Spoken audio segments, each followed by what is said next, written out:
Susi Pujiastuti, lahir di Pangandaran, Jawa Barat pada 15 Januari 1965, merupakan salah satu tokoh paling inspiratif yang ada di Indonesia.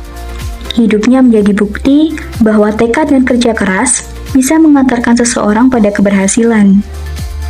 Meski tidak menyelesaikan pendidikan formal di tingkat SMA, beliau tetap mampu meraih keberhasilan besar di dunia usaha, serta memperoleh gelar doktor kehormatan dari berbagai perguruan tinggi seperti Universitas Diponegoro dan Institut Teknologi 10 November, Surabaya. Berkat kegigihan dan visi bisnisnya, beliau berhasil menjadi pengusaha sukses hingga dipercaya menjabat sebagai Menteri Kelautan dan Perikanan. Susi memulai karirnya dari nol. Pada tahun 1983, ia mengawali bisnisnya sebagai pengepul ikan di Pangandaran, kampung halamannya. Dengan modal yang sangat terbatas, ia membeli ikan dari nelayan dan menjualnya kembali di Jakarta. Dari sanalah, ia belajar seluk-beluk industri perikanan, memahami tantangan yang dihadapi nelayan, dan melihat peluang besar untuk berkembang. Pada tahun 1996, Susi mendirikan PT ASI Pujiastuti Marine Product, sebuah perusahaan pengolahan ikan yang fokus pada ekspor. Ia kemudian mendirikan Susi Air, sebuah maskapai penerbangan yang berfokus pada pengiriman kargo perikanan. Maskapai ini kemudian berkembang pesat, tidak hanya melayani kargo, tetapi juga penerbangan perintis untuk menjangkau daerah-daerah terpencil yang ada di Indonesia. Pada 2014, Susi Pujiastuti ditunjuk sebagai Menteri Kelautan dan Perikanan. Ia menerapkan beberapa kebijakan penting seperti pemberantasan illegal, unreported, unregulated fishing, moratorium izin kapal eks asing, dan larangan alat tangkap merusak.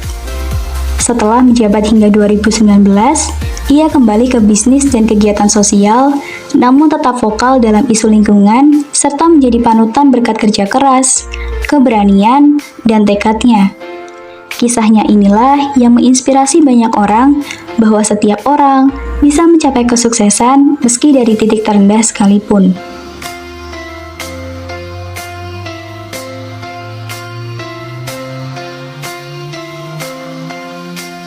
Berorientasi pelayanan berarti menempatkan kepentingan nelayan sebagai prioritas utama dengan menjaga kedaulatan laut Indonesia.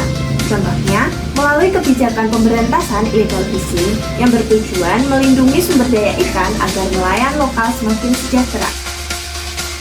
Akuntabel berarti berani mengambil keputusan secara tegas.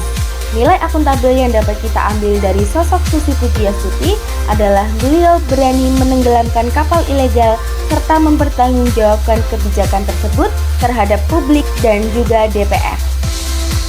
Susi Pujiastuti menunjukkan nilai kompeten dengan tidak menyerah meski beliau tidak menempuh pendidikan tinggi formal. Beliau terus meningkatkan kapasitas dirinya dengan terus belajar dan mempelajari tentang isu perikanan, kelautan, dan pertanian. Dari ketahanan tersebutlah lahir kebijakan-kebijakan yang sangat revolusioner, namun tetap realistis dalam itu karena kebijakannya berpegang pada data, fakta, dan pemahaman yang mendalam mengenai potensial. Harmonis menghargai keberagaman dan bekerja sama dengan berbagai pihak, termasuk TNI Angkatan Laut, Polri, dan pemerintah daerah untuk menjaga laut Indonesia. Loyal berarti berdedikasi, mengutamakan kepentingan bangsa di atas kepentingan pribadi. Nilai loyal yang dapat kita ambil dari sosok Susi Pujiastuti adalah beliau mendirikan maskapai penerbangan bukan hanya untuk pelayanan kargo saja, melainkan juga untuk perintis penerbangan guna menjangkau daerah-daerah terpencil di Indonesia. Beliau mampu menyesuaikan diri di tengah perkembangan zaman, di tengah perkembangan teknologi juga tentunya. Salah satu contoh kebijakannya yaitu beliau menggunakan teknologi pemantauan satelit untuk mengawasi kapal-kapal asing yang berlayar di perairan Indonesia tanpa adanya izin. Kolaboratif bekerja sama dengan KKP atau Kementerian Kelautan dan Perikanan, aparat keamanan, nelayan, akademisi hingga organisasi internasional untuk menjaga ekosistem laut dan memberantas pencurian ikan.